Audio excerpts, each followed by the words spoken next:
Este sábado se cumplieron 150 años del nacimiento de Luis Alberto Herrera, uno de los líderes políticos históricos del Partido Nacional y hombre clave en la política del país y de su partido por algo más de 50 años. Trabajó como periodista en medios escritos desde 1983 en el diario El Nacional, La Democracia, El País y fue fundador y director desde 1931 del Debate. Obtuvo el título de abogado en 1903, aunque directamente no ejerció, y también fue docente.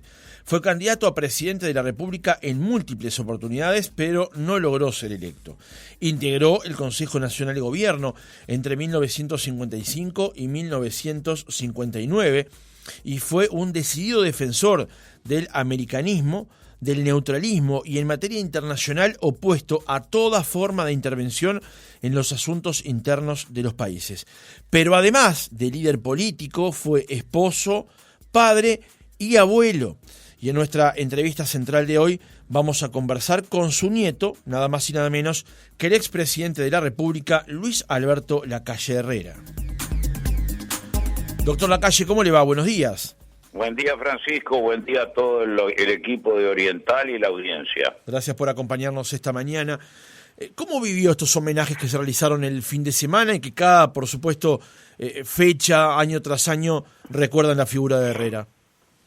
Yo he tratado de ser, desde mi modesto lugar político, un permanente custodio de su memoria, de sus ideas, de lo que queda de él para todos en el Uruguay, y esto es un poco una culminación. Yo cumplí 82 años la otra semana, así que durante mi ya larga vida he tratado de que Herrera quedara en la memoria colectiva, ya no tanto en la figura partidaria, controversial, de lucha, sino pasando los filtros de la historia y del tiempo, las ideas que sirven a todo el país, que por supuesto nosotros sabemos y sentimos que se encarnan en el Partido Nacional.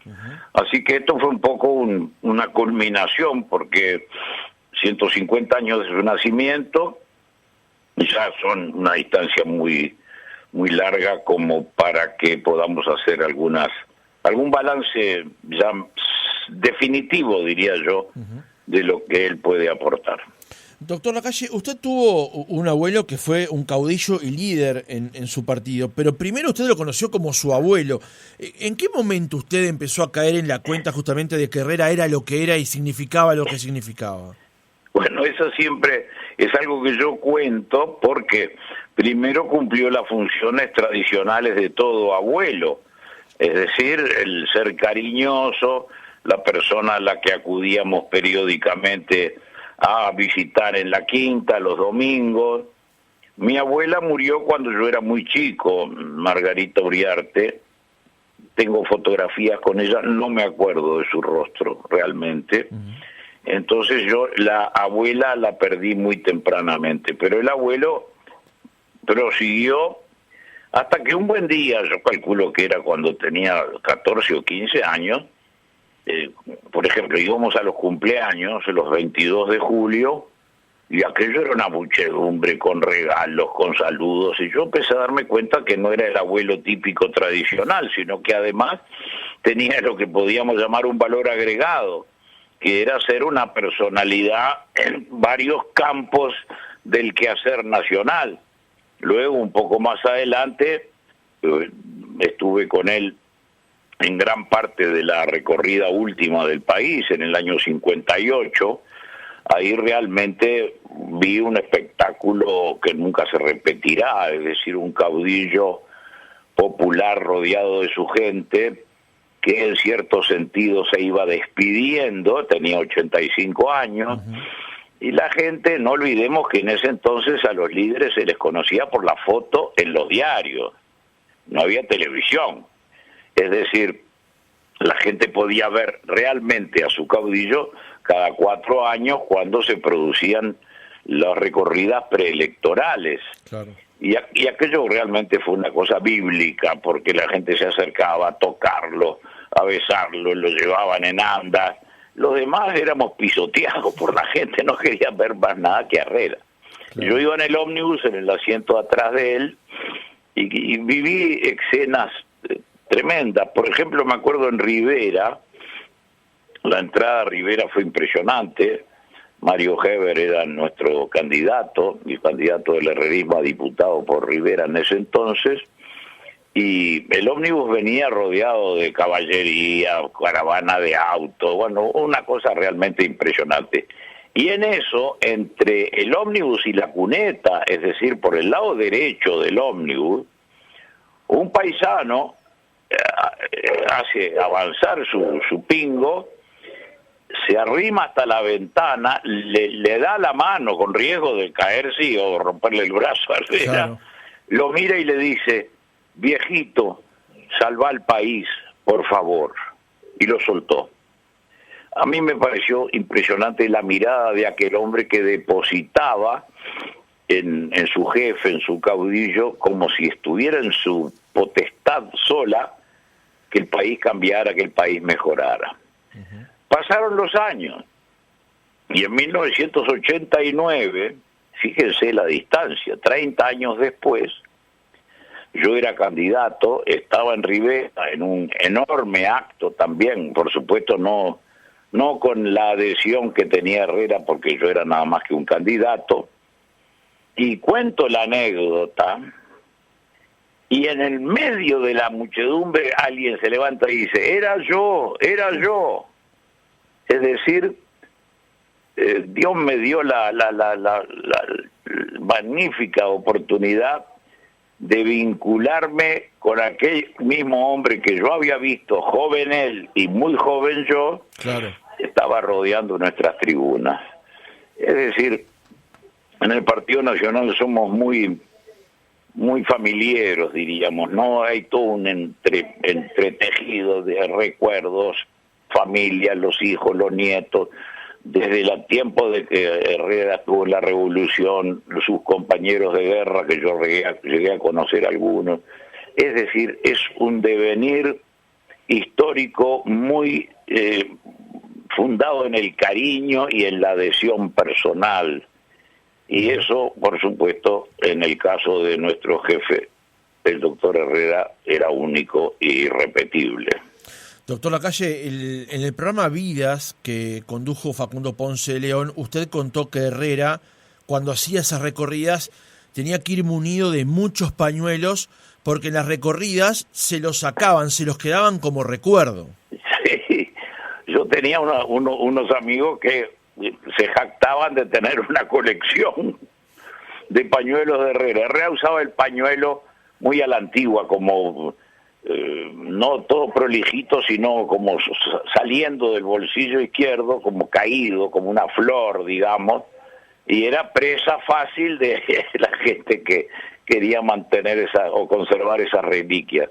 Es uno de los detalles bien de lo que es un caudillo, ¿no? Claro, sí, también estribando en algo que decía usted antes también, ¿no? Esa posibilidad de ver al caudillo, al líder, una vez cada cierta cantidad de tiempo, porque no había televisión, la forma era ir a verlo, claro, para llegar a conocerlo. Sí, y lo que había había como una especie de santoral con, entre comillas, de que eran las fotografías, había de todo tipo, que la gente las ponía en su casa y eso. Las fotos de los diarios eran muy poco claras. Entonces había gente que, por ejemplo, los Berriel, una familia de Rivera y Tacuarembó, me contaban que habían venido a caballo desde el fondo de Tacuarembó durante todo un día para estar en Tacuarembó cuando pasaba Herrera para verlo. Uh-huh.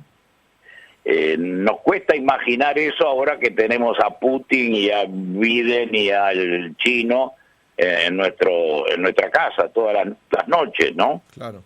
Pero en ese entonces verlo ya en vivo era una oportunidad cuatrienal prácticamente.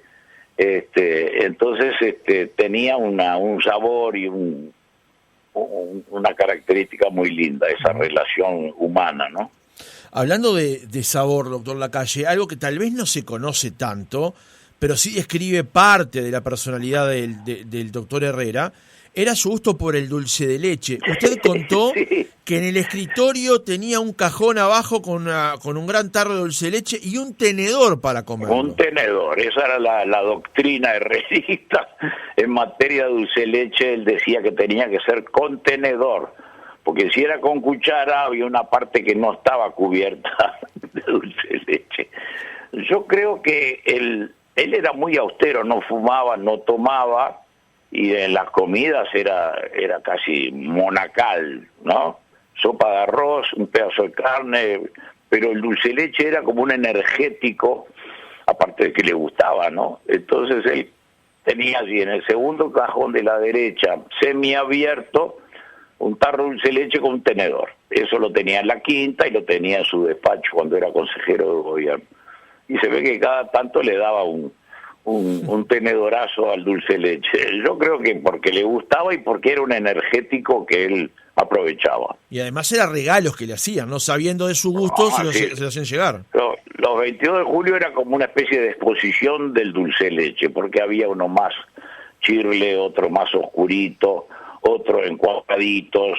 Era la gente que sabiendo que le gustaba esa cuestión de los regalos verdaderos, que no son comprados, que son elaborados en casa, ¿no? Claro. Eso es muy común también en nuestro partido. Doctor, hay una anécdota que usted contó en ese mismo programa de Vidas de Facundo Ponce de León, donde el doctor Herrera estaba leyendo El Día y en esa página del Día aparecía una gran foto de Fructuoso Rivera. Y usted, no recuerdo bien qué comentario hizo, y en ese caso fue cuando usted vio, de las pocas veces que vio a Herrera enojado con usted y lo retó. Eso cuenta también parte de las formas del doctor Herrera, ¿no? Sí, estaba leyendo el diario y yo por atrás pasé y le hice como una cruz en la foto. Ay, mi amigo, se puso hecho una pantera. Respete los héroes de su patria, mi amigo. Cuando decía amigo o amigazo era que estaba enojado. Y además hay toda una historia familiar, porque su abuelo, el abuelo de Herrera, mi tatarabuelo, Luis de Herrera Basabil Basso, en la campaña de la Guerra de la Independencia, él estuvo en Ituzaingó. Y después de Ituzaingó viene Rivera, Don Frutos, y lo convida para la aventura que fue la conquista de las Misiones. Y allá marchó con Rivera, y cuando Rivera fue electo presidente, lo nombró de decán militar a Luis de Herrera. ¿Por qué? Porque los padres tenían un saladero, y estos muchachos andaban por la campaña arriando ganado, una vida fantástica, ¿no? De paisanos y andar por el campo y todo tipo de aventuras. Pero cuando llegó la Guerra Grande, don Luis, mi tatarabuelo, se fue a Europa y después siguió a Oribe. Después fue ministro de Guerra, fue jefe político de Montevideo, senador, y la peculiaridad es que en el gabinete del presidente Aguirre estaban Luis de Herrera, ministro de Guerra, y su hijo Juan José, ministro de Relaciones Exteriores. Así que había una vinculación con Rivera. Por supuesto que en las ideas discrepábamos, pero Herrera me enseñó una lección. Nunca lo vi tan enojado, creo que fue la única vez que se enojó conmigo. En la campaña del 58, doctor Lacalle, usted en un acto en Florida cuenta que recibió un espaldarazo de Herrera para hablar frente al micrófono donde le dijo, hable mi amigo. Usted dice que ayer dijo una serie de cosas que ni siquiera recuerda, pero que ese empujoncito... La gente no me escuchaba a mí, claro. Quería escucharlo a él y gritaba en Herrera. Yo había debutado en una asamblea el año anterior en la calle General Flores e Industria, hoy José Cerrato. Y ahí sí hablé por primera vez, que fue como una especie de bautismo. Pero en ese momento sí, estábamos en Florida y de sorpresa me dice, hable mi amigo. Y me empujó más adelante, bueno, yo dije 4 pavadas, pero siempre digo, el empujón me dura hasta el día de hoy. Claro, esa era la pregunta, ese empujón le dura hasta el día de hoy y fue parte del impulso que tomó para luego concretar lo que concretó luego, digamos. Sí, después yo ya quedé enganchado con la militancia política, hice todo desde pegar carteles, pintar paredes, repartir listas, abrir porteras para otros que eran más importantes que yo. Por suerte yo hice de jardinera, primaria, secundaria, todo desde la juventud, con grave perjuicio de mis estudios, con grave perjuicio de mi vida deportiva, porque los fines de semana ya pasaron a ser de recorridas políticas, pero no me arrepiento, estoy contento. Creo que he tratado de servir a mi país a través del Partido Nacional, que es lo que nos preocupa. Doctor, ¿cómo definía ideológicamente al doctor Herrera? Es muy difícil si no se interpreta lo que son los partidos Nacional y Colorado, Blanco y Colorado. Yo me acuerdo que a Wilson una vez le preguntaron, ¿usted de izquierda o derecha? Y digo, yo soy blanco.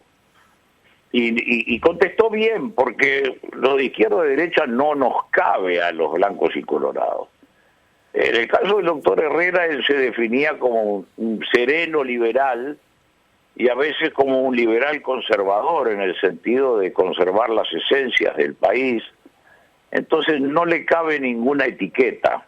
Él era quien era, con todas sus marchas y contramarchas estratégicas, pero detrás siempre un sentido de lo nacional y de lo popular, que es lo que nosotros pretendemos mantener en el herrerismo de esta época. Y doctor, ¿qué cree que usted heredó de Herrera? Usted personalmente. ¿Qué heredé? Sí. Y bueno, el nombre y el anillo, que lo tengo puesto en la mano y lo estoy mirando acá, que su madre se lo regaló en el siglo XIX. ¿Pero políticamente? Bueno, no se heredan cosas, porque él era un ser humano y un ser político excepcional. Uno trata de imitar, adecuando las cosas fundamentales. Yo he tratado de servir a mi país a través del Partido Nacional, defendiendo las ideas de nacionalidad, de nacionalismo, y no sé si lo he hecho bien, eso lo dirán ustedes dentro de un tiempo cuando yo no esté. Hay una nota que usted siempre recuerda, los periodistas del Observador, uno era Álvaro Moretti, el otro no recuerdo, cuando se pasó raya a su gobierno, y usted siempre dice que cumplió con mucho de lo que había planteado, porque era corto en la promesa y largo en el cumplimiento. Esa era la definición, y cuando vinieron a casa a Suárez ya en la última semana, yo pensé que era un reportaje como tantos otros, y sacaron de un portafolio el programa de gobierno que se llamaba La Respuesta Nacional y empezaron a tiquear cumplido, no cumplido o cumplido parcialmente, y el cumplido era el 65%, creo. Así que me quedé muy conforme. Eso va a aparecer en el libro sobre el gobierno, que dentro de un tiempo va a aparecer. Muy bien, eso es un buen adelanto. ¿Le molesta, doctor Lacalle, cuando hoy, por ejemplo, desde el Frente Amplio, desde filas de la izquierda, se dice que el gobierno herrerista, de alguna manera, y se lo califica eso peyorativamente? Sí, a nosotros nos encanta, porque que del lado del frente, del comunismo, del socialismo, se utilice eso como un arma, nos confirma que estamos en el buen camino. Una pequeña anécdota: hace un tiempo me crucé con Pereira, con el señor Pereira, presidente del Frente, y me acerco y le digo, che, te tengo que agradecer mucho. Y me miró con una cara, le digo, sí, cada vez que hablas del herrerismo, en ese sentido nos confirmás en el camino. Y bueno, nos saludamos y nos reímos, que por suerte son las cosas que en el Uruguay pueden pasar. Doctor Lacalle, la última. Usted habitualmente no habla de estos temas, así que me voy a tirar a la pileta para preguntarle esto. ¿Ve algo de Herrera, ve algo suyo en el presidente Lacalle Pou? Bueno, yo no creo que aquí estemos en tema de dinastía ni de genéticas. Luis Alberto, mi hijo, se ha criado en un ambiente político, ha visto lo bueno, lo malo, lo regular, y a pesar de eso decidió dedicar su vida a esta tarea tan linda, pero creo que nos ha superado a todos. Doctor Luis Alberto Lacalle Herrera, expresidente de la República, gracias por haber estado otra mañana con nosotros. No, gracias por la hospitalidad, saludos a todos.